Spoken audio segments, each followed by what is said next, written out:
같이 읽겠습니다. 예수께서 이르시되 내가 진실로 진실로 너희에게 이르노니 인자의 살을 먹지 아니하고 인자의 피를 마시지 아니하면 너희 속에 생명이 없느니라.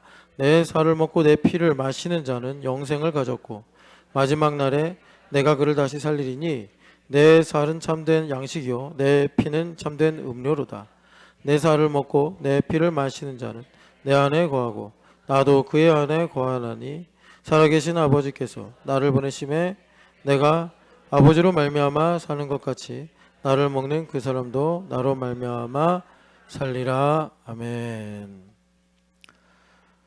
감사합니다. 우리 살아가는 현실에 뿌리를 내리는 영성을 가지시기를 축복합니다. 영성 갖고 축복합시다. 현실 속에 뿌리 내리기를 축복합니다. 좀 길게 말했네요. 현실 속에서 구름 위에 떠 있지 말고 뿌리 내리시기를 축복합니다. 자,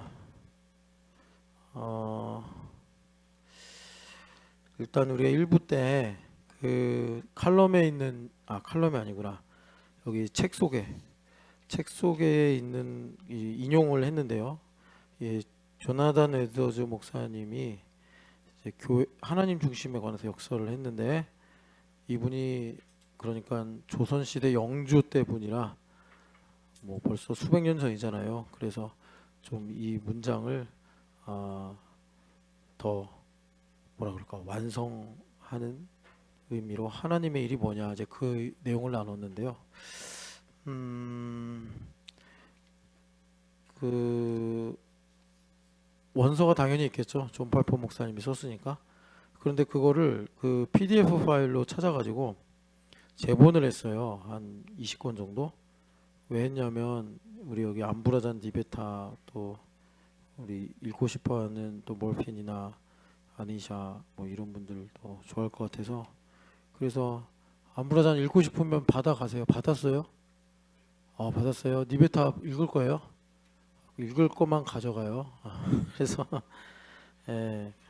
같이 읽으면 좋겠다 생각이고 그래서 이 조나단 에드워즈 목사님이 하신 말씀은 이제 그 당시 또 사람들의 상황이 있으니까 교회 중심을 가지고 여기 인용하는 것처럼 제한하지 말아라 이렇게 말씀을 하셨는데 그게 오늘 우리로 말하면 자기중심적으로 생각하지 말아라 이제 이런 말이라고 말씀을 드렸어요.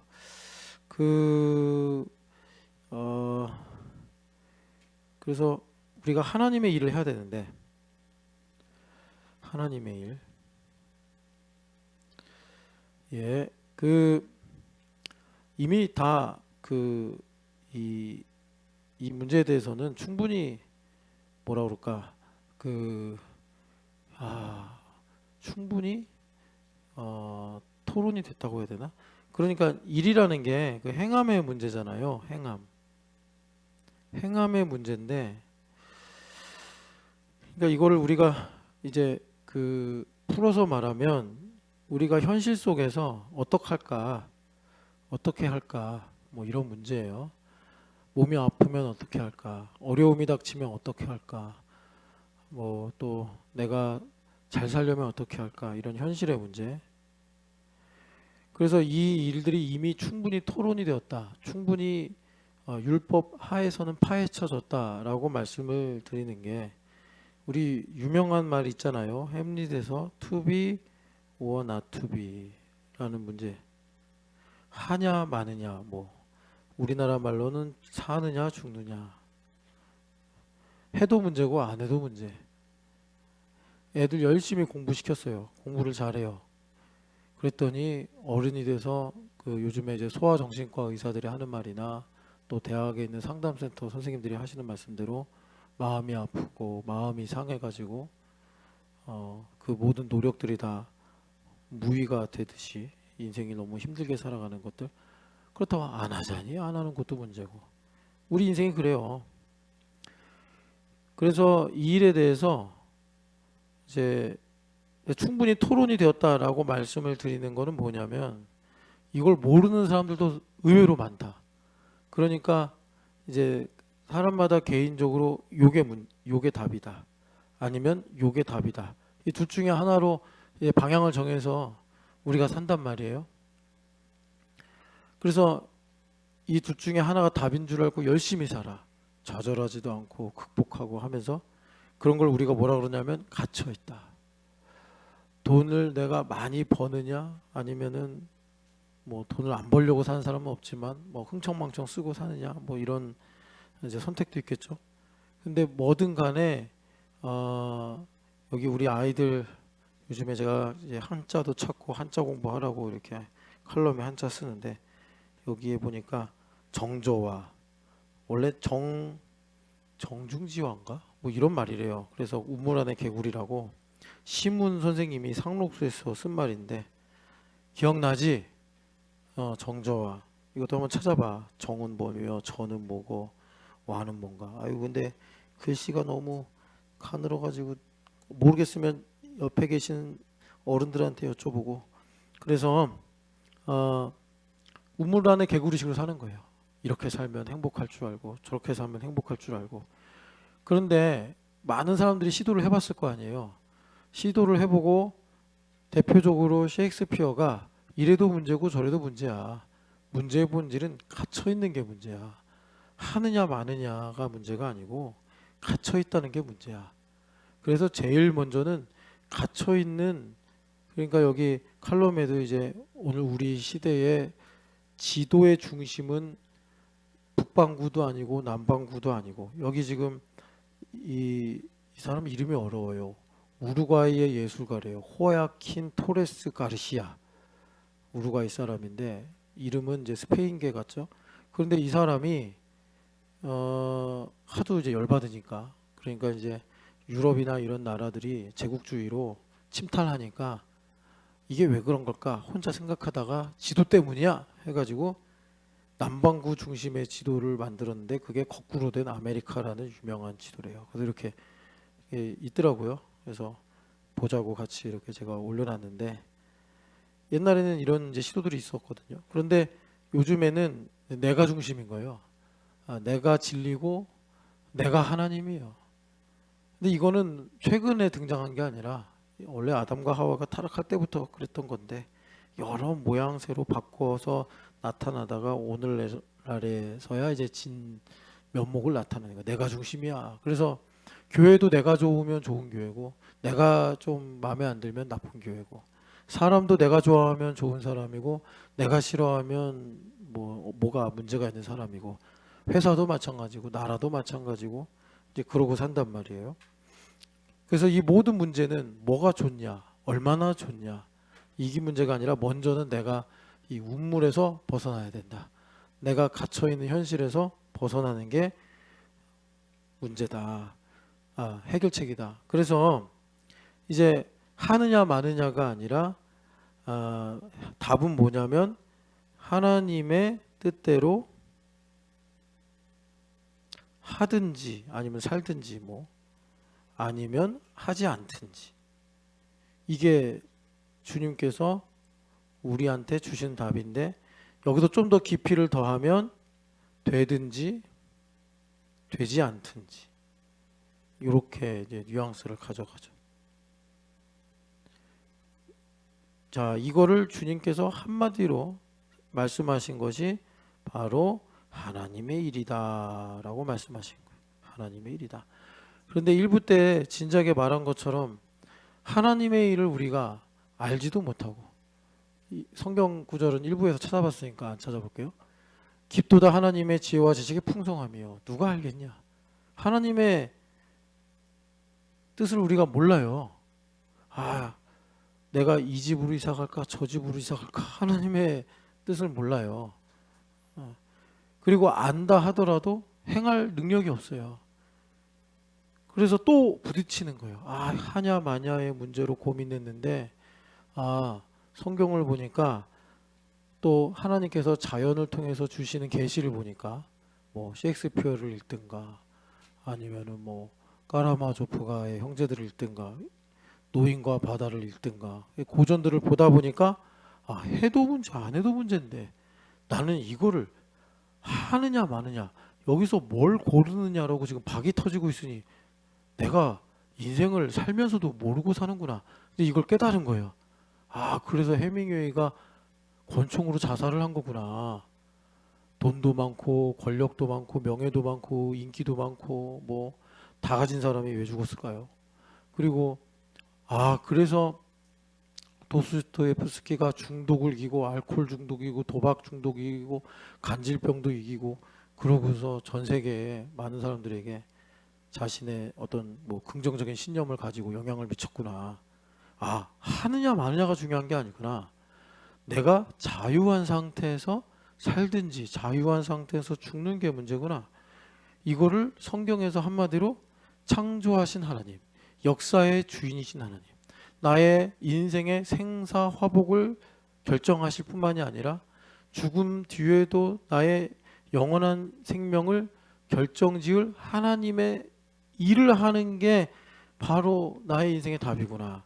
이걸 알았으나 하나님의 일을 모르네. 하나님의 일을 할 능력이 없네. 내가 조금만 막 이렇게 즐겁다가도 날씨가 덥고 짜증이 나면 손가락 까딱 못하고 감사를 못하고 짜증이 나고 막 불평하고 이런 게 우리란 말이에요. 어제까지 그렇게 행복하다가 오늘 상황이 바뀌고 내 마음대로 안 되면 그새 또 언제 그랬냐는 듯이 과거로 돌아가는 게 우리 마음이에요. 야, 이걸 어떻게 하지? 했는데 예수님께서 답을 주신 것이 하나님의 일을 어떻게 한다고요? 예수님의 살과 피를 먹고 마셔라. 이렇게 말씀하신 오늘 우리가 읽은 요한복음 6장에 그러면 되는구나. 자, 너무 쉽잖아요. 예수님의 살과 피를 먹고 못 먹는 사람이 없어요. 이소도 먹어. 이소도 먹고 뭐 많이 먹냐 적게 먹느냐의 차이지 뭐 먹고 마시는 거를 못하는 사람은 거의 없단 말이에요. 아주 아픈 사람 빼고는. 그런데 일부 때 우리가 들은 대로 예수님께서 이렇게 너무나 우리한테 좋은 복음을 주셨는데 먹고 마시기만 하면 다 해결되는 거예요. 이제 행함의 문제는. 그런데 많은 자들이 떠났더라. 아니 왜 떠나지? 이걸 우리가 또 이제 성경 말씀에서 봐야 되는데 왜 떠났어요?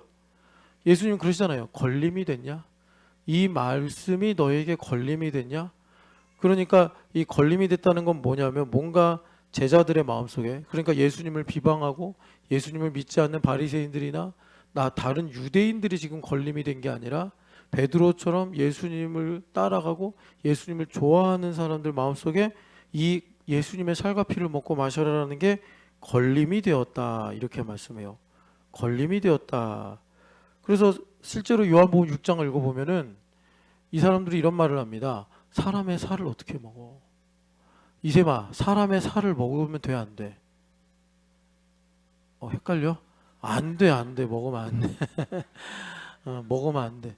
그런데 예수님의 피를 마셔라 그러니까 아니 여러분 우리가 어떻게 피를 마십니까? 이제 이런 마치 그 어리석은 궤변과 같은 대답으로 예수님의 말을 막 방어하는데 인간이 그래요. 어리석은 말로 변명을 하면서 하나님 뜻대로 못하겠다라고 하는 게 인간이에요. 뭐 기도하라고 그러면 바빠서 못한다고 그러고 말이 되냐고 뜯어보면 말이 안 되는 얘기예요. 그 말은 뭐냐면 먹기 위해 삽니다. 이해가 똑같아. 우리가 먹기 위해 사는 사람들은 아니잖아요. 조금 이따 나오겠지만 우리는 살아있고 행복하게 살려고 먹는 거지 먹으려고 사는 사람 없죠. 오늘 여기 돼지 갈비찜 기대가 되는데 이거 먹으려고 교회 오신 분 안 계시죠? 오셔도 구원 받습니다. 그거 먹고 믿음으로 먹고 마시면.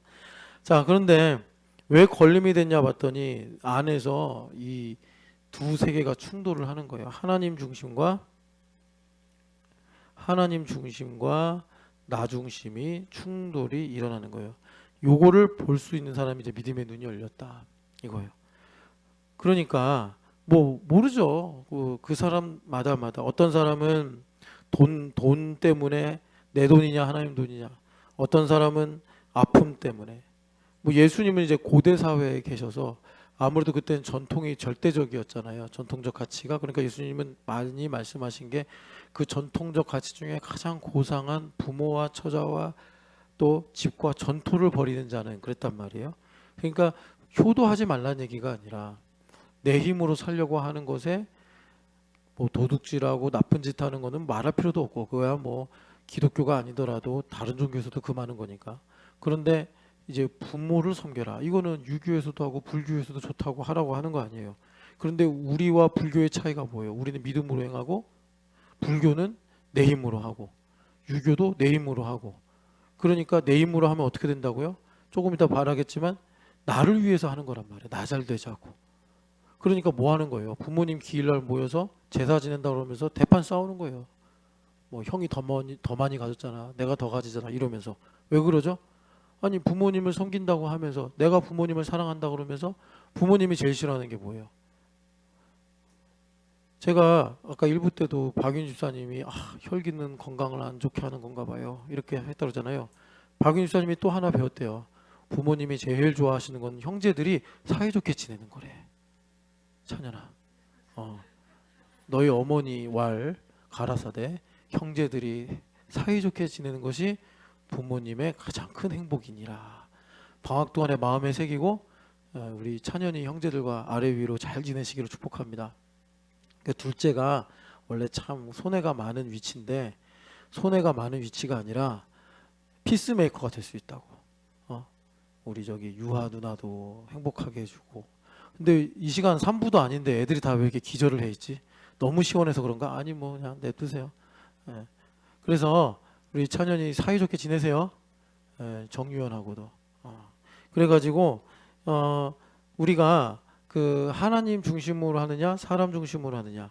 그런데 이 말씀 여러분 예수님의 말씀이잖아요. 꼭 기억하세요. 말씀은 살아있어요. 그냥 텍스트가 아니라 하나님의 숨결을 담고 있다고. 그래서 어떻게 한다고요? 우리 마음과 생각을 찔러 쪼개는 거예요. 우리 마음과 생각을 찔러 쪼개면 뭐가 나와요? 예수님께서 마태복음 15장에 말씀하신 것처럼 한번 오랜만에 마태복음 15장 갈까요? 마태복음 15장 보면은 예수님께서 외식을 하는 유대인들에게 이사야서 말씀을 인용하면서 야, 입으로 들어가는 게 너희를 더럽게 하냐? 마음으로부터 나오는 게 우리를 더럽게 하는 거 아니냐?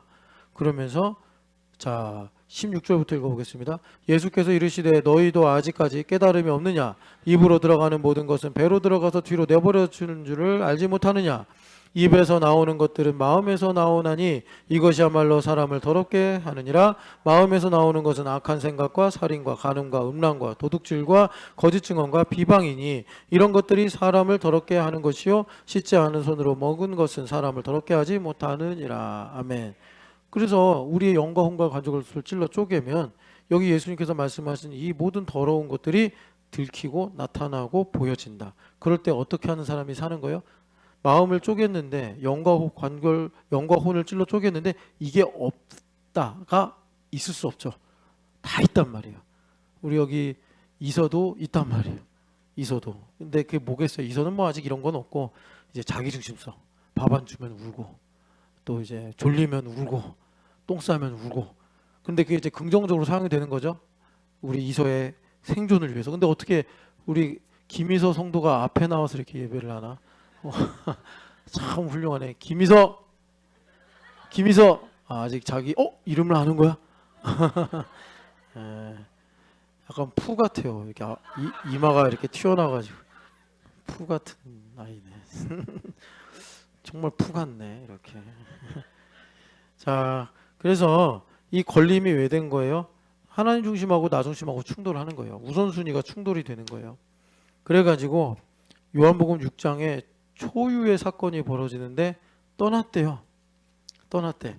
아까 전에 제가 그 이제 왜 교회 중심이 우리 시대에 중요하냐, 이 믿음의 실증이기 때문이다 하면서 제가 여기 광고한 여러분 파주 파리골이 바로 파리골인가? 초리골, 예, 초리골이 바로 하나님 중심입니다. 그랬더니 자원하여 회개하는 심령들이 와서 저는 못 갑니다 이러더라고요. 이런 거랑 똑같은 거예요. 다시는 그와 함께 다니지 아니하더라. 여러분 이거는 농담입니다. 낙심하지 마시고. 아니 뭐 못 올 수도 있죠. 우리는 못 오는 사람들 뭐라고 안 해요. 그러니까 그런데 이제 될 수 있으면 같이 놀자 이거죠. 이날 더운데 딴 데 가지 말고. 자, 그래서 이렇게 이제 교회됨이라는 게, 교회 중심이라는 게 우리가 교양도 있고 또 우리가 참 어떤 면에서 삶의 규모도 있어가지고 얼마든지 생각으로는, 마음으로는, 뭔가 느낌으로는 하나님 사랑하고 하나님 나라를 살아갈 수가 있는데, 이것이 실증적으로 와버리면 이게 간단한 문제가 아니더라. 8월 1일 어디 갈 거야? 이런 식으로 오면. 그래서 자, 이제 우리가 그러면 문제는 뭐냐면, 이 살과 피를 이제 우리가 잘 먹고 잘 마셔야 되지 않겠습니까? 이제 그 문제를 우리가 2부 때 좀 집중하려고 하는데, 먼저는 이제 이 말씀 소화하려면 우리한테 좀 요구되는 조건이 있어요. 그게 뭐냐면, 여러분 이제 우리 신촌연합교회가 그 신앙 고백으로 가지고 있는 것이 히브리서 11장 1절 그리고 11장 3절 말씀으로 해가지고 이제 현상, 비저블, 보이는 게 있단 말이에요. 보이는 것이 있는데, 이 보이는 것은 반드시 모든 것은 영적인 배경이 있다. 영적인 배경이 있다. 그 영적 배경은 뭐 귀신 뭐 이런 거 아니에요. 요즘에 너무 그런 드라마나 영화가 많아서 여러분 좀 가려보셔야 됩니다. 보더라도 뭐 도깨비 요즘에 다시 막 재방송하고 그러던데 너무 심취하지 마시고. 그러니까 이 영적인 배경, 하나님의 말씀이죠. 이 말씀을 좀 더 구체적으로 우리가 이제 레마다 그래요. 레마다. 그러니까 하나님 뜻을 듣고 분별을 하는 거겠죠. 그런데 이제 요건 우리 신앙 고백이고, 이걸 가지고 우리가 뭘 해야 되냐면, 우리가 살아가는 모든 것들, 우리가 하는 모든 일들, 많은 일이 있겠죠. 그 모든 것이 나의 구원의 문제. 이제 구원의 문제라고 그러면 내가 이제 구원받고 생명을 얻는 것하고 더하기 하나님의 영광을 위해 사는 것, 이 두 가지를 포함하는 겁니다. 이 구원의 문제하고 다 연결되어 있다. 그래서 제가 이제 여기에 다양하신 분들이 계시지만, 신앙생활을 오래 하면 오래 할수록 주일날 교회 오냐 안 오냐, 오늘 여기 설거지 봉사가 있는데 이 설거지 봉사를 하느냐 안 하느냐, 이런 문제로 구원의 문제가 갈리지 않습니다. 아까 1부 때 아주 미묘한 얘기를 했는데, 제가 신영기 집사님, 이제 우리 교회 꽤 오래 다녔으니까 신영기 집사님한테 공책 3권만 사오세요 그랬어요. 근데 신 집사님이 가만히 생각해 보니까 공책 4권이 있어야 될 것 같아. 뭔가 스페어로 하나 더 필요하다 생각해서 4권을 사왔어요. 그럴 경우에 어떨 때는 아이고 신집사님 참 생각이 깊으시네, 어떻게 한 권 더 살 생각을 했어? 하면서 고맙다고 할 수도 있지만, 어떨 때는 신집사님 내가 3권 사오라고 그랬는데 왜 4권을 사와요 자기 마음대로, 하면서 제가 막 뭐라고 할 수가 있다 이거예요. 그러니까 저는 여러분 정말 저를 위해서도 기도해 주셔야 되는데, 아까 현빈 자매가 에베소서 3장 13절 거기를 이제 인용해 가지고 기도하시더라고요. 바울 사도가 에베소 교회를 축복하면서, 에베소 교회는 바울 사도가 제일 오래 사역한 한 교회에서 제일 오래 사역한 교회니까, 거기서 그러잖아요. 에베소 장로들 따로 불러가지고 내가 3년 동안 너희들 눈물과 기도로 가르친 걸 기억해라, 이렇게 고별 인사를 할 정도로, 물론 지나가는 길에 에베소 근처를 갔으니까 한 것이기도 하지만 그런 애정이 있었던 교회예요, 에베소 교회가. 그런데 이 에베소 교회에게 에베소서에서 뭐라고 그랬냐면, 나의 환난으로 인해 근심하지 말라, 이것은 너의 영광이니라 그랬어요. 그러면 이거를 그냥 율법적으로 바로 연결을 해버리면, 바울 사도가 그렇게 고생한 것은 그러니까 에베소 교회 성도들 잘 되라고 고생한 거구나. 그러면 에베소 교회 사람들이 원하든 원하지 않든 간에 바울 사도가 고생을 해서 에베소 교회가 덕을 받기 때문에 평생 에베소 교회는 바울 사도에게 그러니까 매여 있게 될 수밖에 없어요. 이제 이런 것이 오늘 우리 시대의 문제로 나타나는 게 원로 목사 제도예요. 사실 그렇잖아요. 어떤 한 목사님이 개척을 해가지고 그 교회를 70살까지 섬겼어요. 그래가지고 법대로 이제 법에 있으니까 이제 원로 목사가 돼가지고 뭐 이제 10년을 더 살지 20년을 더 살지 모르는데, 그 원로 목사가 되시는 바람에 후임으로 오시는 목사님도 힘들고, 그 후에 교회 성도들도 두 목사님을 섬겨야 되니 두 파가 나뉘어서, 여러분들도 뭐 설교 시간에 이런 얘기하는 거 바람직하지 않지만 교회들이 분열되고 다투고, 그래서 후임 목사님으로 오신 분 다시 다른 데로 나가시고, 이런 일들이 한국 교회에 아주 흔히 있단 말이에요. 이런 것들이 이렇게 이제 은원 관계라고 하는 것처럼 메어버려 가지고 생기는 거예요. 그러면 그 에베소서 3장 13절이 그런 말씀이냐? 아니에요.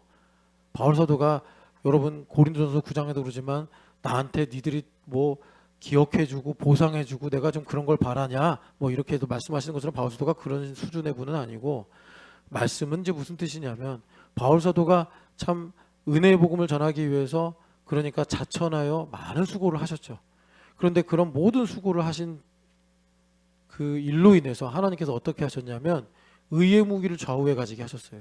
그러니까 그 말은 이제 상징적이지만 어떤 거냐, 가난할 때도 감사할 수 있고 부유할 때도 감사할 수 있고, 내가 참 형편없을 때도 감사할 수 있고 존귀할 때도 감사할 수 있고.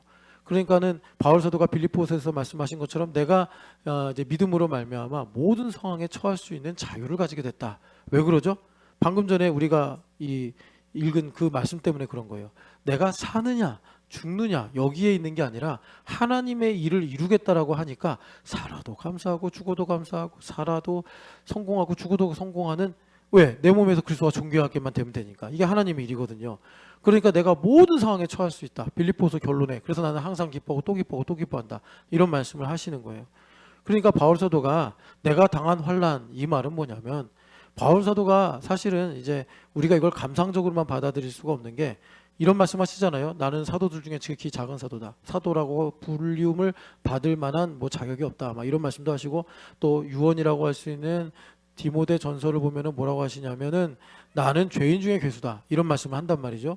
그러니까 이 말씀이 무슨 말이냐, 바울 사도가 물론 내면적으로 깊은 성찰을 했다고도 하지만 바울 사도가 하나님께서 주신 믿음을 지키기 위해서 정말 자신 내면에는 자기중심성, 뭐 예를 들어서 가말리엘에게서 배웠기 때문에 자기가 배설물처럼 여긴다 하더라도 어떻게 그걸 버려요? 자기가 이미 머릿속에 들어가 있는 지식을 어떻게 버리냐고. 베드로랑 얘기해봐도 베드로가 무식하게 보이는데 자기는 다소에서 태어나가지고 좋은 일종의 무슨 뭐 대학교, 고등학교 이런 데 나온 사람이란 말이에요. 그런데 갈릴리에서 고등학교도 제대로 안 나온 베드로도 상당히 유식한 분이지만 그건 성경에 관해 유식한 거지 뭐 로마나 문화나 역사나 이런 거에 대해서 모르신단 말이에요. 그러니까 하나님께서 이 베드로는 유대인들을 위한 사도로, 그리고 바울은 헬라인들을 위한 사도로 쓰신 건데, 그걸 자기가 배설물같이 여기지만 버릴 수는 없단 말이에요. 자기가 바리새인 중에 바리새인이라고 했어요. 그거는 나의 경험이에요. 그러니까 그 모든 일들이 내 몸에 익혀 있는데 배설물과 같이 여긴다고 해서, 여러분 그 갈라디아에서 나오지 않습니까? 베드로를 완전히 촌철살인하는 거. 너가 유대인답게 살지 못하면서. 그러니까 베드로가 얼마나 기분 나쁘겠어요. 아, 저 사람 바리새인이라고 또 비교하네. 자기는 유대인답게 살았거든요. 그러니까 베드로 사는 거 보면 형편없는 거예요. 너가 유대인처럼 살지 못하면서 기분 나쁘죠. 베드로. 근데 베드로 선생님이 그때 기분 나쁜 내색을 안 하고 받아들이면서 회개했으니 이분이 진짜 훌륭하신 거예요. 그래가지고 베드로 사도가 그런 거잖아요. 그 이제 바울 사도한테 한마디 듣고, 그러니까 아무리 배설물과 같이 여긴다고 하더라도 자기가 배운 지식이나 자기가 가지고 있는 경험을 뭐 어디다가 없는 듯이 살 수 없는데, 이것 때문에 정말 이 바울 사도께서 사역을 하시면서 자기를 부인하고 자기를 내려놓고, 그리고 믿음을 지키기 위해 선한 싸움을 싸우고. 그래서 여러분 다른 서신에는 선한 싸움을 싸워라 이 말을 하는 사도들이 별로 없어요. 그 유다만 단번에 주신 믿음을 위하여 너희가 힘써 싸울 것을 내가 전하기 위해서 유다서를 쓴다, 이렇게만 말씀하시지. 이 유다는 또 예수님의 그 이제 둘째 동생이죠. 그러니까 베드로 사도는 편지 쓸 때마다 선한 싸움을 싸워라, 전신갑주를 입어라, 뭐 이렇게 이제 말씀을 하시는 거예요. 그러니까 바울 사도가 자기가 이제 죄인이라고 말하는 거는 다만 그냥 생각으로 난 죄인이야 이런 게 아니라 실제로 맹수와 싸웠다도 하는 것처럼 그런 삶의 실증적인 내용을 가지고 자기를 성찰하신 결과더라라는 것입니다. 근데 제가 지금 이렇게 바울 사도의 이 성찰을 우리에게 이렇게 이제 자세하게 나누는 거는, 우리는 다소 출신도 아니고 바리새인 중에 바리새인도 아니고 우리는 뭐 가말리엘에게서 배운 적도 없지만 이 21세기에 산다는 이유로 바울 사도보다 훨씬 더 자기중심성이 높은 기본값을 갖고 살아요. 그래서 참 복음이 좋은 건 뭐냐면 이런 거예요. 복음이 좋은 거는, 자 파리골 갑시다. 아니 파리골이 아니라 뭐라 그랬죠? 초리골 갑시다 그랬어요. 초리골. 그러면 갈 데도 없어. 그리고 뭐 더운데 에어컨도 없어 집에. 근데 아니 교회에서 이렇게 먹을 것도 주고, 먹을 것은 여러분들이 가져오셔야 됩니다.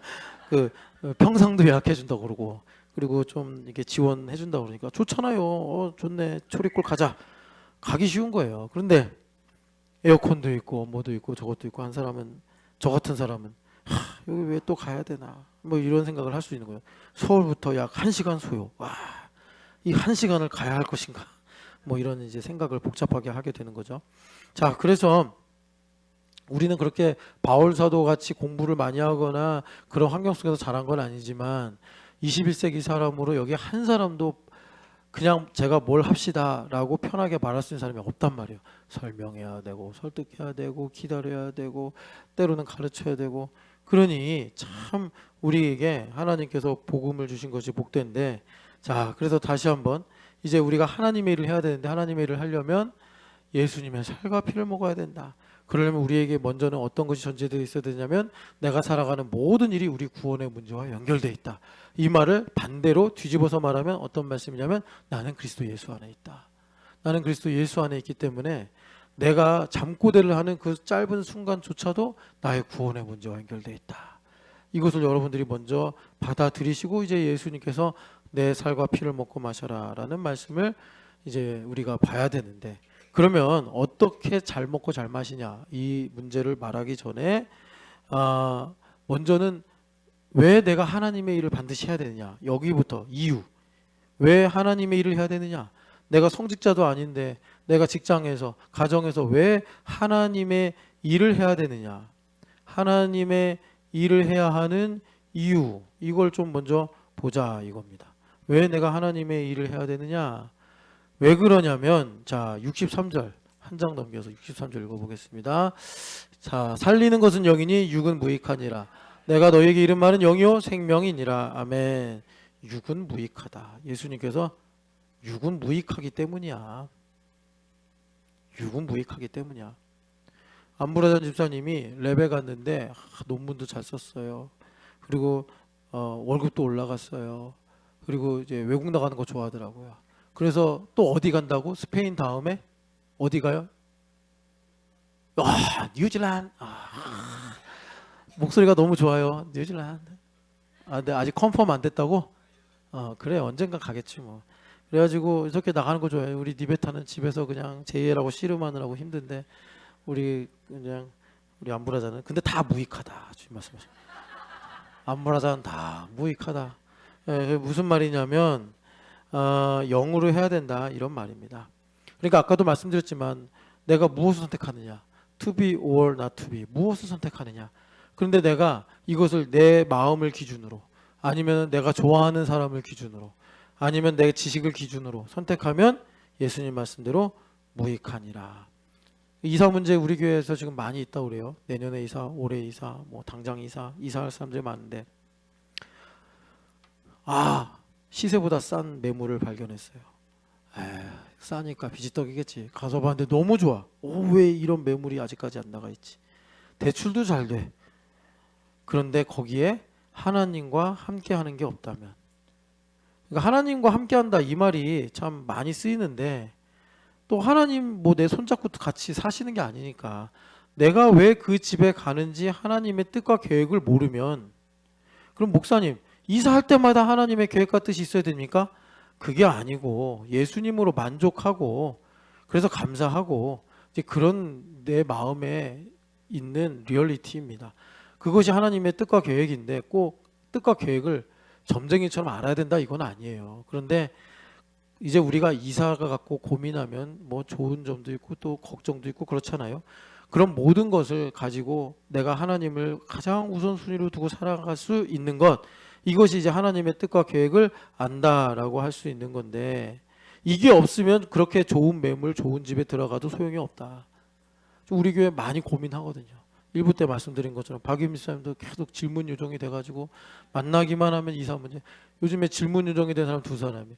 이제 박유미 사님 이제 졸업했어요. 제가 예수님의 이름으로 찬송가 438장 했더니 그 다음부터 이제 거친들이나 초막이 가면 큰일 나니까 이제 빨리 이제 정리해서 이제 질문 안 하고 우리 질문 요정이 또 허우성 집사님 나만 만나면 이제 목사님 어디 면접 보고 왔습니다. 어디 이직할 겁니다. 거기서 연봉이 이걸 합니다. 그래서 내가 이제 아내랑 상의해 하고 이제 보내버렸어요. 그런데 여러분 그러니까 하나님과 함께하면 내가 알든 모르든 어떤 선택을 하든 마음이 편해요. 마음이 평안하고 감사하고 그런단 말이에요. 그런 게 이제 유익하다. 왜? 영원한 가치가 있으니까. 영생이라고 말씀하잖아요. 영원한 가치가 있으니까. 그러니까 이제 이런 겁니다. 여러분들이 우리가 to be를 선택할 거냐 or not to be를 선택할 거냐 할 때 여러분 뭐가 오래 갈 것 같냐. 그러니까 현실에서는 이제 그 길고 짧음이 있겠고 이제 우리가 믿음으로 보면은 영원한 것이냐 영원하지 않은 것이냐. 여러분 이렇게 기준을 가지고 성령 하나님의 인도함을 받으시기를 축복합니다. 그래서 그러면 목사님 여기 보면 영은 살리는 것이라고 하는데 하나님과 관련된 것을 선택하면 되는구나. 참 이제 여러분 이 말씀을 좀 새겨서 여러분들 삶에 하나하나 적용했으면 좋겠어요. 그래서 아까 전에 우리가 1부 때 기도했지만 5장 44절 보실래요? 이제 같은 주제가 계속 흘러가기 때문에 우리가 앞뒤로 계속 살펴보는 건데 여기 영광의 문제 나오잖아요. 한 번 더 읽어봅시다. 영광의 문제. 너희가 서로 영광을 취하고 유일하신 하나님께로부터 오는 영광은 구하지 아니하니 어찌 나를 믿을 수 있느냐. 아멘. 그러니까 영광을 여기 조나단 에드워즈 목사님이 이제 그 책을 쓰는데 여기 존 팔포 목사님이 뭐라고 소개하냐면 영광은 뭐냐? 하나님을 기뻐하면 하나님의 영광, 사람을 기뻐하면 사람의 영광이더라라는 거예요. 그러니까 하나님을 기뻐하면 그 하나님으로부터 오는 영광이고 그걸 우리가 가지고 있을 때 그러니까 하나님께서 우리에게 그 상급을 주신다. 그래서 하나님께로부터 오는 영광을 구해야지, 즉 하나님을 기뻐해야지. 우리가 여기 보면은 너희가 왜 나를 못 믿는지 알아? 너희가 서로 영광을 취하기 때문이야. 이 말은 이제 우리가 하나님을 기뻐하는 것이 아니라 세상을 기뻐한다 이거겠죠. 그러니까 너희가 나를 영접하지 않고 나를 믿지 못하는 것이다. 내가 하는 모든 일이 다 트집이 되는 거다. 안식일날 지금 38년 된 병자를 고쳤다고 이 사람들이 지금 예수님을 핍박하는 건데, 여러분 다른 복음서에도 말하지만 안식일에 사람을 고친 것이 내가 지금 너희들한테 트집 잡히고 핍박 당할 일이냐? 너희들도 안식일날 키우는 소나 양에게 물 주지 않냐? 하물며 17년 동안 꼬부라진 하나님 아브라함의 딸을 내가 온전하게 한 것이 이렇게 비난받을 일이냐? 예수님께서 이성에 호소를 하시잖아요. 여기도 마찬가지예요. 그러니까 이들이 지금 예수님 트집 잡는데 안식일날 이랬다고 자기들은 자기들이 맞다고 생각한단 말이에요. 그런데 예수님께서 근본적으로 살피시기를 이것은 너희들이 지금 말하는 안식일에 얼마의 물건을 드는 것이 적법하냐의 문제가 아니라 너희들이 지금 하나님의 영광을 취하지 않고 사람의 영광을 취하기 때문이 아니냐. 너희들의 마음이 하나님을 기뻐하는 것이 아니라 하나님께서 주신다고 약속하신 땅을 기뻐하고 먹을 걸 기뻐하고 성공을 기뻐하고 옷을 기뻐하고 집을 기뻐하니까 지금 마음에 걸려가지고 나를 못 믿는 거 아니냐 라고 주님께서 이제 말씀을 하시는 것입니다. 그래서 정리하면 그래요. 우리가 하나님의 영광을 구하고 하나님을 기뻐할 때 우리가 그러니까 이제 이 육의 선택을 하는 것이 아니라 영의 선택을 하여서 정말 나의 인생이 좋은 걸 선택했다고 생각해 놓고서 후회하는 인생이 아니라 아름다운 걸 선택해서 영원히 하나님을 기뻐하고 하나님의 더 그 깊은 세계 속으로 우리가 들어가게 되더라라는 겁니다. 그러면 자 이제 하나님의 일을 하는 방법을 보겠습니다. 하나님의 일을 어떻게 하느냐. 아까 전에 못한다고 그랬잖아요. 하나님의 일을 하는 방법. 하나님의 일을 하는 방법은 그러니까 일단 1번 죄인은 절대 못해요. 아무리 현자라 하더라도 아무리 뭐 힘이 많아도 하나님의 일은 절대 못해요. 여러분 미리 말씀드리는 거예요. 왜냐하면 이런 시도를 많이 하기 때문에. 대표적으로 보겠어요. 내 새끼 잘 키워보겠다는 거 아니에요? 여기 누가 그거 안 하고 싶은 사람이 누가 있겠어요? 그런데 내 힘으로 내가 그러니까 내 자식을 잘 키워보겠다. 그게 내가 하나님의 일을 해보겠다는 거예요. 그렇게 되면 어떻게 되느냐? 여러분 자 로마서 10장을 읽어보세요. 로마서 10장을 보시면 여기에 이제 유대인들의 문제를 낱낱이 분석을 하시면서 유대인들이 하는 게 어떤 일인지 아냐? 그러면서 6절 같이 읽어보겠습니다. 믿음으로 말미암는 의인은 이같이 말하되 내 마음에 누가 하늘에 올라가겠느냐 하지 말라 하니 올라가겠느냐 함은 그리스도를 모셔 내리는 것이요. 그러니까 내가 하나님의 일을 하려고 그러는 거는 하나님을 끌어내리는 건데 실상 자기는 하나님의 레벨에 올라가서 우리 수지를 유미자매가 잘 키워보겠다고 하는 건데 그게 사실은 하나님을 끌어내리는 뭐 예수님의 그 비난받은 제목 중에 하나인데 신성모독을 하는 거 아니냐. 그러니까 이거보다 더 큰 죄가 없는 거죠. 그런데 왜 이렇게 하냐면 10장 3절 같이 읽어보겠습니다. 하나님의 의를 모르고 자기의 의를 세우려고 힘써 하나님의 의에 복종하지 아니하였느니라. 아멘. 그러니까 죄인으로서 내가 내 힘으로 자식을 잘 키워보려고 그러면 내 힘으로 문제를 현명하게 잘 해결하려고 하면 그 말인즉슨 옳은 것 같은데 그 속에는 어떤 문제가 발생하냐면 내가 자기 의를 세우려고 하나님의 의에 도전하는 꼴이 되고 말더라. 그래서 유대인들이 메시아를 죽인 거예요. 자기들이 그렇게 메시아 기다린다고 그러면서 450년을 그 이스라엘 땅에서 그렇게 피부받으면서 지켜와 놓고서 정작 메시아 오시니까 죽였단 말이에요. 이 사람들이. 왜 그런 거죠? 내 힘으로 자식을 잘 키워보려고 하다가 내가 그르치는 거예요. 이게 죄라니까요. 죄가 뭔지 모르면은 내가 열심히 하면 죄가 해결되고 열심히 하면 현실의 문제 답을 찾는다고 생각해요. 아니라고. 제가 제발 제가 성도님들 따라다니면서 이 부분이 제일 안타까운 거예요. 이걸 율법으로 가져가지 말라고요. 그러니까 하나님께서 이걸 잘 알라고 야곱을 이스라엘로 바꿔가지고 어떻게 보면 반면교사 하라는 건데 왜 내 힘으로 계속 하려고 그러냐고. 제가 진짜 이거 너무 마음이 안타까워서 그래요. 안 하면 되는 건데 유대인들처럼 내 힘으로 살아보려고 그래가지고 하나님께 도전하는 꼴이 되고 만다. 지금 여기 바울 사도가 말씀하시는 거예요.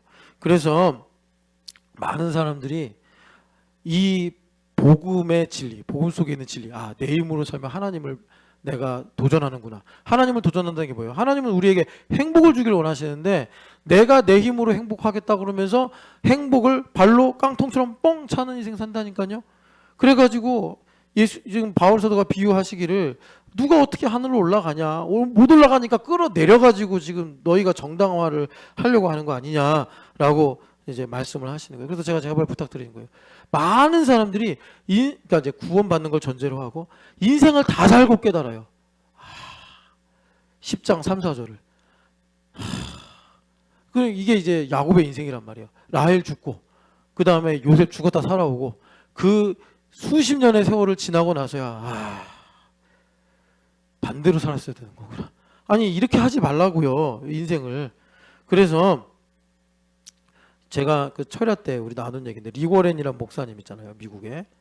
이분 아마 이제 은퇴하셨지 않을까 싶은데 이분이 하신 말이 있어요. 그게 뭐냐면 인간은 변화를 두려워한다. 변화를 두려워한다. 이거 여러분 꼭 기억하세요. 두려워하지 않는 사람이 없어요. 그래서 우리는 매일 쉬지 말고 기도를 해야 되는 거예요.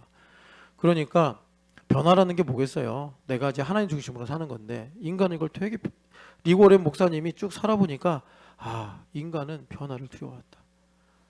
자기도 두려워하고 모든 사람이 두려워한다. 변하는 걸 싫어하는 거죠. 내가 바뀌는 걸 싫어해요.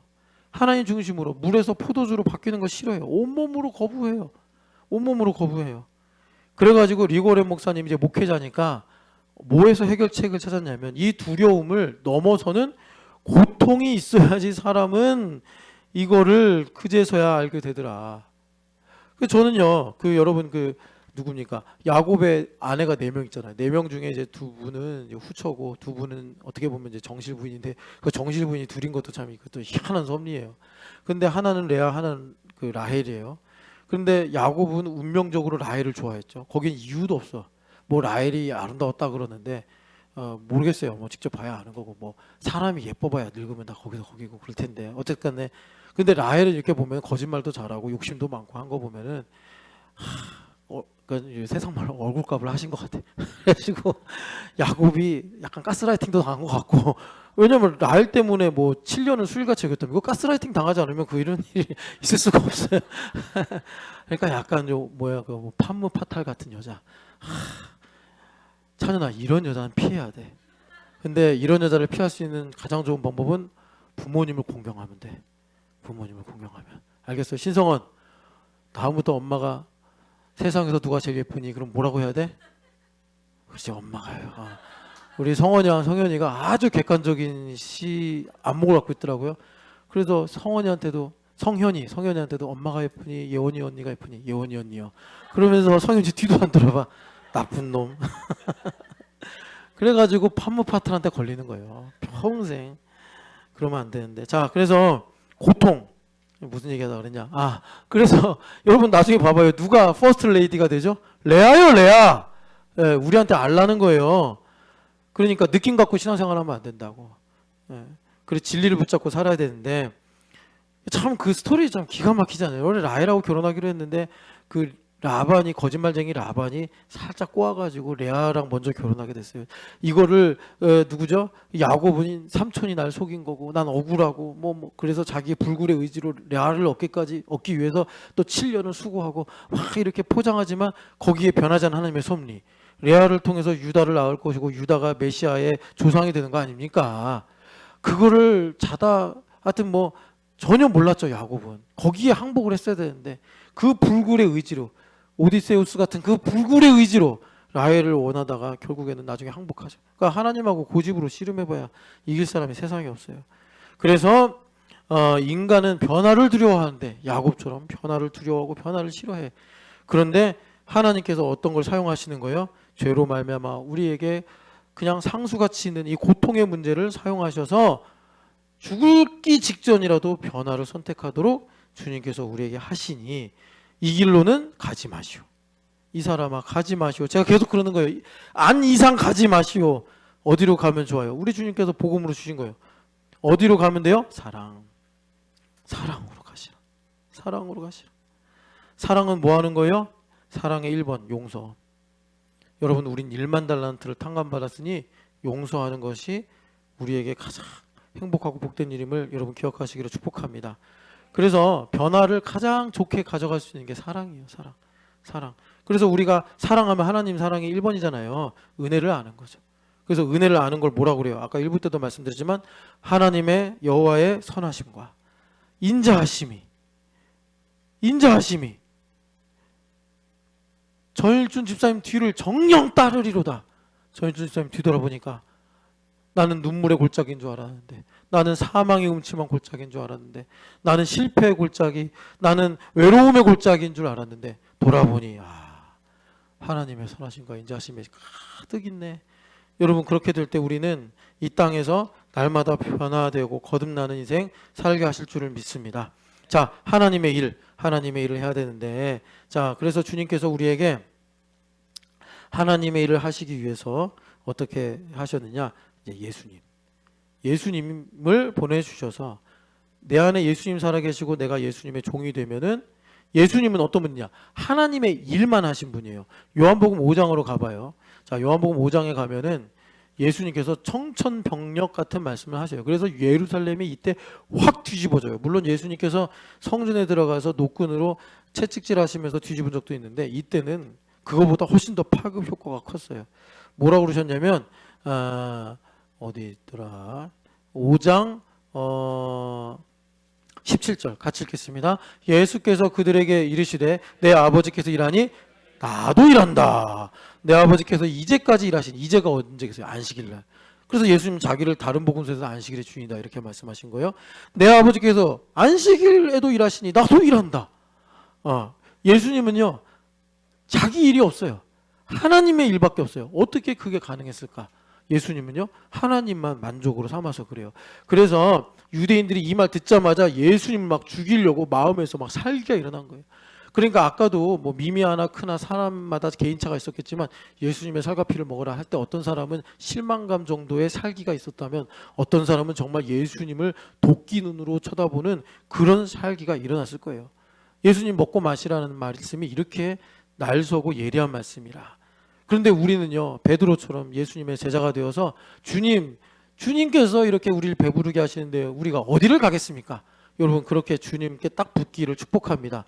그래서 19절 같이 읽겠습니다. 그러므로 예수께서 그들에게 이르시되 내가 진실로 너희에게 이르노니 아들이 아버지께서 하시는 일을 보지 않고는 아무것도 스스로 할 수 없나니 아버지께서 행하시는 그것을 아들도 그와 같이 행하느니라. 아멘. 예수님은 그래서 하나님의 일만 하시는 거예요. 뭐같이? 바보같이. 그러니까 우리가 인간의 눈으로 보면 예수님 바보 같은 거예요. 어떻게 저렇게 융통성이 없나. 자, 여기 주말 캠프 잘 들어. 얼마 전에 목사님한테 꿀밤 신나게 의도맞은 애가 있는데 누구냐면 철야 예배하고 불 딱 껐어. 돌아다니지 말고 가만히 있어. 미안하. 앞에 앉았으면 이제 움직이면 don't move. 움직이지 마. 그래서 예배하는 거예요. 자, 그러니까 무슨 말이냐면 너희들 이제 우리 찬양하고서 이제 기도합시다. 그러면은 갑자기 무슨 뭐 그 뭐죠? 뮤지컬 같은 거 하면 중간에 인터미션이라고 그러나? 네. 무슨 인터미션이야? 기도하는 게 갑자기 벌떡벌떡 일어나가지고 화장실 가가지고 자기들끼리 막 속닥속닥거리고 누구지? 목사님한테 꿀밤 맞은 사람? 그러다가 임예성이었나? 아이 그럼 뭘 또 이렇게 손가락질까지 하십니까? 눈빛으로 그냥 다 저랑 주고받고 있는데 옆에 있는 찬현이가 당황스러워하잖아요. 잊어버렸는데 갑자기 또 인터미션이 아니라고 화장실 가는 시간이 아니고 기도하는 시간이란 말이지. 그러니까 무슨 말이냐? 여기 예수님의 말씀이 귀에 응하면 목사님 기도하자. 그럼 기도만 한다고. 기도할 생각밖에 안 들어. 그런데 너희들도 그동안 이제 꼼수가 생기고 또 요령이 생기니까 어떻게 되는 거야? 시간을 좀 줄이자 해가지고 화장실 가가지고 둘이서 또 떠들고 웃고 얘기하고 그러다가 또 이제 기도 끝날 때쯤 오고 예전에 누가 한 명이 화장실 가서 한참 있다가 불 킬 때쯤 와가지고 한번 되게 혼났는데 누군지 기억이 안 나네. 기억이 나지만 안 난 척 하는 거예요 제가. 그러니까 예수님은 바보 같아. 너희들 이렇게 화장실 왔다 갔다 하고 너희들이 요령을 갖고서 너희들 하고 싶은 대로 할 때 멍청하게 어떤 아이는 기도만 하는 거야. 쟤는 이럴 때 좀 이렇게 시간 쓰면은 시간이 빨리 가는데 그렇게 안 하고 기도하고 예수님 그러셨다는 거예요. 그것이 예수님께서 이제 하나님께 충성하신 방법이더라라는 것입니다. 그래서 여러분 봐봐요. 그런 예수님의 살과 피를 먹으면 예전에 제가 경칠 집사님네 집에 가서 예배한 적이 있는데 그때 동생 경채 형제가 왔더라고. 그래서 경채 형제가 좀 제가 아는 사람이에요. 그래서 오랜만에 만났다고 이야기하고 하는데 경채 형제가 그때 한 10분 넘게 좀 긴 시간이죠. 건강에 대해서 강의를 하더라고요. 제가 밥 먹으면서 그 얘기를 들었어요. 근데 그 핵심은 그거예요. 목사님 먹는 게 내가 되는 겁니다. 그거 되게 성경적이라고 제가 얘기했는데 맞아요. 예수님을 먹으면 내가 예수님이 되는 거예요. 마귀가 주는 걸 먹으면 내가 악하고 고집세고 내가 교만한 사람이 되는 거예요. 예수님을 드시기를 축복합니다. 그래서 예수님 먹는 게 뭐예요? 결론적으로 말씀드리면 초리꼴 가는 거라니까. 여러분 정말 우리가 무슨 음식을 먹고 여기 돼지갈비찜을 먹는 게 아니란 말이에요. 예수님께서 요한복음 6장에 예수님을 먹고 마셔라 그렇게 말씀하시고서 뭐라고 하셨냐면 우리 57절에 뭐라고 그러세요? 나로 말미암아 사는 거다. 나로 말미암아 사는 거다. 이것이 예수님의 살과 피를 먹는 거예요. 그래서 우리가 그렇게 예수님의 살과 피를 먹을 때 나의 영혼이 내 마음이 예수님으로 채워져서 내가 알든 모르든 어떨 때는 몰라서 하나님의 일을 하고 어떨 때는 알아서 하나님의 일을 하고 이렇게 하여 주님께서 나의 현실의 삶에 영생을 주셔서 우리 인생을 진리로 살아가게 하시는 일들을 이루어 주시더라라는 것입니다. 그래서 여러분 예수님께서 이 설교를 어떻게 시작하셨냐면 27절 그 6장 27절을 가서 읽어보겠습니다. 이 말씀 때문에 시작하신 거예요. 자, 같이 읽어보겠습니다. 썩을 양식을 위하여 일하지 말고 영생하도록 있는 양식을 위하여 하라. 이 양식은 인자가 너희에게 주리니 인자는 아버지 하나님께서 인치신 자니라. 아멘. 그러니까 우리가 유구무익하니라 했잖아요. 그 말씀하고 똑같은 것이 뭐죠? 이사 문제를 이사 문제만 가지고 결정하려고 하지 마라. 돈 문제를 돈만 보고 결정하려고 그러지 마라. 자식을 자식만 보고 지금 오늘의 자식만 보고 수지를 뭘 가르칠까? 초등학교 2학년과 자기의 경험을 가지고 수지를 가르치지 마라. 그럼 썩을 양식을 위해서 일하는 거다. 영생하도록 있는 양식을 위해서 일하라. 그러니까 하나님의 경륜과 섭리 가운데서 선택하고 살아라. 어떻게 해요? 예수님의 살과 피를 먹으면 알면 아는 대로 주님께서 그 길을 걷게 하시고 모르면 또 모르는 걸 이용하셔서 또 순수함을 가지고 하나님의 일을 하게 하셔서 마치 그 송아지가 뒤로 가다가 쥐꼬리 잡는다고 하는 것처럼 그렇게 주님께서 우리의 삶에 역사하셔서 모든 일들을 이루신다. 그래서 하나님의 일이 무엇입니까? 여기 28절 보면은 유대인들 여기 예수님을 이제 믿고 제자가 되려고 따라온 사람들이니까 척하면 착오를 알아들은 거예요. 그러면 어떻게 해야? How to do? 우리가 어떻게 하나님의 일을 하겠습니까? 했더니 예수님 말씀 29절 같이 읽어보겠습니다. 예수께서 대답하여 이르시되 하나님께서 보내신 이를 믿는 것이 하나님의 일이니라. 아멘. 하나님의 일을 해야지 to be or not to be의 답을 진리로 찾을 수가 있는데 그러면 그 답이 무엇이냐? 하나님께서 보내신 일을 믿는 것이다. 하나님께서 보내신 일을 1번 예수님이시겠고 2번 오늘 우리에게는 성령 하나님이시란 말이에요. 그러니까 예수님을 잘 믿는 게 하나님의 일을 하는 건데 우리가 지금 예수님 승천하셔서 보이지 않는 예수님을 어떻게 잘 믿습니까? 성령 하나님을 잘 믿는 거예요. 성령 하나님을 잘 믿는 것. 그래서 제가 미아나가 지금 사정이 있을 거예요. 분명히 엄마 아빠한테 가서 뭘 달라고 하거나 도와달라고 할 사정이 있는데 제가 움직이지 말라고 한 건 왜 그런 거겠어요? 제가 설교할 때 방해가 돼서가 아니라 미아나가 성령 하나님 잘 믿는 방법을 배우라고 하는 거예요. 그래서 철야 때 제가 말씀드렸잖아요. 성령 하나님을 잘 믿는 게 어떤 거냐. 1번 왜 성령 하나님이 계시면서 숨죽이시며 계시냐, 이 질문. 성령 하나님 왜 계시지 않는 것처럼 계신다고 그랬죠? 우리 자유의지 때문에. 나의 자유의지를 이 머리털 하나까지 놓치지 않고 세신 바 될 만큼 나의 자유의지를 존중하셔서 숨소리도 안 나게 계시는 거예요. 그래서 우리는 성령 하나님을 무시하기가 쉬운데 성령 하나님을 잘 믿는 건 뭐예요? 고요하더라도, 그리고 주변이 소란스럽더라도 성령 하나님은 내 안에 계시지. 내가 막 속상해서 화가 나고 막 머리가 복잡해지더라도 성령 하나님 내 안에 계시지. 어제 제가 이제 딱 그 집에 갔는데 이제 뭐 하여튼간에 좀 하여튼 피곤도 하고 뭐 여러 가지 이제 생각이 복잡한데, 이럴 때 꼭 이렇게 저 전화를 해서 호유진 집사님이 또 이제 한마디 들었어요. 제가 이렇게 질문을 했어요. 그 말을 하신 분이 누구냐. 그랬더니 호유진 집사님 되게 그 의리가 강하시거든요. 제가 한 것 같기도 하고 누가 한 것 같기도 하고 막 이런 식으로 얘기하시는 거예요. 그래서 내가 책임의 소지를 묻는 게 아니라 가르치려고 하는 거다. 그러니까 제가 알면서 물어본 거예요. 딱 때깔을 보면 누가 한 건지 알거든요. 참 목회 오래 하니까 신기하더라고요. 말에는 색이 없고 냄새가 없는데 이건 박윤희 집사님이 한 말, 이건 주현희 집사님이 한 말, 출처가 딱 들으면 나와요. 오랫동안 이제 알다 보니까. 그러니까 이거 누가 한 말이요? 그랬더니 제 취지를 모르고 허희 집사님이 또 계속 뭐 제가 한 것 같기도 하고 계속 그러는 거예요. 그래서 제가 나중에는 좀 죄송합니다. 화가 나가지고, 아니 나라고 사랑이 없겠냐고 하면서 가르치려고 하는 건데 누가 한 말인지 왜 얘기를 안 하냐, 계속 그래가지고 이제 제가 또 혈기를 부렸죠 어제. 그리고 혈기 부리고 회개하는 마음으로 러닝을 했어요. 러닝을 하니까 죽을 맛이더라고요. 그러면서 이제 하나님께 주님 저 호윤 씨를 용서합니다 하고 이제 회개하고 전화를 다시 한 거예요. 네, 그런데 여러분 제가 무슨 말씀 드리려고 하냐, 우리 안에 항상 성령 하나님 계십니다. 성령 하나님 계세요. 제가 참 죄송했어요. 난 허윤실 자매 진짜 좋아하고 존경하는데, 예수님도 허윤실 자매를 참 사랑하는데 이 못난 목사가 말이에요. 참. 그래가지고 여러분 항상 성령 하나님 내 안에 조용히 계시는 것을 믿으셔야 됩니다. 그리고 그분께서 바람 소리 같이 내게 말씀하시는 걸 감화 감동을 들으셔야 됩니다. 성령 하나님을 잘 믿어야지 하나님의 일을 한대요. 성령 하나님 잘 믿어야지. 그런데 또 성령 하나님은요, 또 두 번째, 왜 이렇게 약하시냐, 조용히 계시면서 왜 이렇게 바람 소리 같이 말씀하시냐. 그건 왜 그런 거라고요? 하나님의 영광을 위해서. 그래서 아까 전에 1, 2부 때 쉬는데 한 분이 오셔가지고 질문하더라고요. 그런데 참 저는 그 태도는 좋다고 생각해요. 그게 무슨 말이냐면 이제 질문하는 거, 하나님 말씀에 대해서 질문하는 거. 그런데 여러분 제가 이렇게 대답했어요. 시간이 길지 않으니까 나중에 제가도 하자 하고서 제가 답을 드린 게, 우리 교회는 1.2나노 웨이퍼를 만드는 교회다.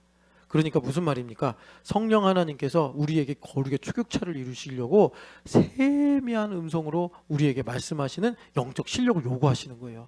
지금 이나노를 가지고 지금 삼성이나 하이닉스가 세계를 제패하고 있지 않습니까? 그런 느낌을 가지고 우리 교회는 1.2나노를 추구하는 교회구나.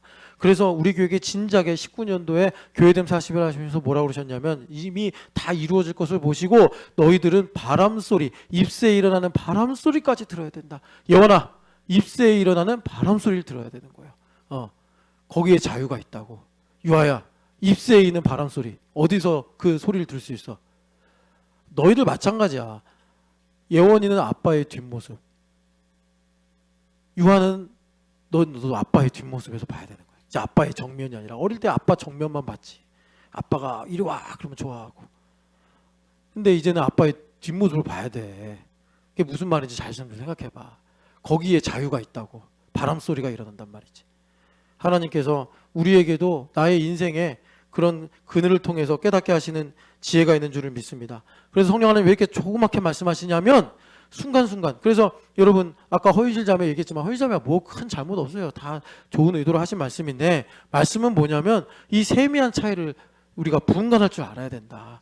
그래야지 성령 하나님께서 우리 안에 계심을 우리가 잘 믿고 살아갈 수가 있다. 그래서 다시 한번 말씀드리면, 예수님의 살과 피를 먹고 마시는 건 뭐예요?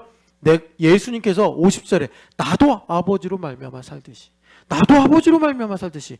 그러니까 예수님은요, 지나가다가 새 한 마리도 그냥 보실 수가 없는 거예요. 저 새 좀 봐라, 새 좀 봐라 하시고, 꽃도 봐라. 그 꽃이 물론 이제 백합이라고 번역이 되어 있지만 들꽃이에요, 들꽃. 이 들꽃을 봐라. 주님께서 그렇게 섬세하게 하나님의 음성을 들으면서 하셨던 것처럼 우리 안에 계신 성령 하나님의 음성을 듣고 여러분 예수님의 살과 피로 배부르시기를 축복합니다. 그래서 여러분 살과 피를 먹고 마시는 것이 왜 나에게 걸림이 될까? 여기 6절에 물론 베드로도 나의 이야기지만 여기서 어렵도다 누가 들을 수 있느냐 이렇게 말한 사람의 생각도 나의 것이란 말이에요. 우리 먼저 알아야 돼요. 왜 예수님께서 살과 피를 먹고 마시게 하셔서 나에게 하나님의 일을 이루어 주시겠다고 하는데 우리는 왜 거부할까? 왜 그러냐면 우리는 알아요. 영물이기 때문에 이 살과 피를 먹고 마시면 내 살과 피를 나눠줘야 되는구나. 사실 그게 이면에 있는 거예요. 6장의 설교는요 되게 깊이가 있어요. 그러니까 사실 그게 어떻게 이루어지고 언제 이루어질지 모르지만 우리는요 내 살과 피를 나누는 것에 대해서 사실 두려워하거든요. 그런데 이 살과 피를 베푸는 삶이라는 건 뭐냐면 내가 정말 누군가에게 내 몸을 불사르듯 내어줄 정도로 희생하는 게 아니라 정확하게 보시면 돼요. 그래 마귀한테 안 속지. 무슨 말이냐면 내 살과 피를 남들에게 나눠주는 것은 내가 희생하는 것이 아니라 내가 하나님보다 우선순위에 두고 있는 가치를 버리는 거예요. 그럴 때 사실 내 살과 피가 나가는 게 아니라 예수님의 살과 피가 나의 인생을 통해 나가는 거예요. 그렇게 되면 아까 전에 제가 우리 교회는 에베소 3장 13절이 이루어지는 교회입니다라고 한 게 뭐냐면 여러분 바울 사도가 헌신했잖아요. 환난을 당했잖아요. 그건 뭐예요? 바울 사도 자신의 그 구원과 자신의 믿음을 위해서 선택한 거예요. 자기 좋다고 한 거예요. 그런데 하나님께서 그것을 사용하셔서 에베소 교회에게 유익이 있게 하신 거예요. 그러니까 놀라운 게 바울 사도를 통해서 하나님께서 에베소 교회에 분명히 말씀 전하게 하시고 유익을 주셨는데 둘 사이에 전혀 은원 관계가 없는 거예요. 여러분 이거 무슨 말인지 아시죠? 그러니까 윤실자매가 성현이를 힘써 키웠어요. 그런데 윤실자매가 야 내가 너희들 이렇게 키웠으니까 성원이 엄마가 정해준 여자랑 결혼해야 돼 이러시지 않고 지금 깜짝 놀랐어요. 성원이가 나는 저 누나를 아니면 저 자매를 좋아하는데 근데 그게 아니고 성원아 내가 너를 만나서 참 행복했다. 하나님 나를 참 너를 통해 많이 가르쳐 주셨다. 성원아 고맙다. 이러면서 성원이는 독립된 인격으로 잘 자라고 유실자매는 유실자매 나름대로 자신의 상급을 하나님께 바라면서 둘 다 은원관계에 매이지 않고 하나님의 섭리에 의해서 살아가게 되는 인생이 펼쳐지는 거예요. 그게 에베소서 3장 13절 말씀이에요. 저는 여러분들에게 참 감사하고 고맙고 왜? 저를 구원할 수 있는 기회를 여러분들을 통해서 주셨으니까. 여러분들은 저를 통해서 또 하나님의 말씀을 배우거나 은혜를 경험하니 우리는 은원관계가 아니라 어떤 관계예요? 사랑의 빚진 관계가 되는 거예요. 사랑의 빚진 관계. 그렇게 돼서 내 몸에서 그리스도가 존귀하게 되니 살아도 해답이요 죽어도 해답이요 우리를 주님께서 진리로 자유케 하시는 것입니다. 이 자유를 예수님의 살과 피를 가지고 누리시기를 축복합니다. 자유 가운데 만물을 다스리는 권세가 있다고 하셨습니다. 여러분 주님의 말씀이 여러분들의 삶에 반드시 이루어지기를 축복합니다. 하나님 아버지 교회로 말미암아 살아가는 인생이 되게 하여 주시옵소서.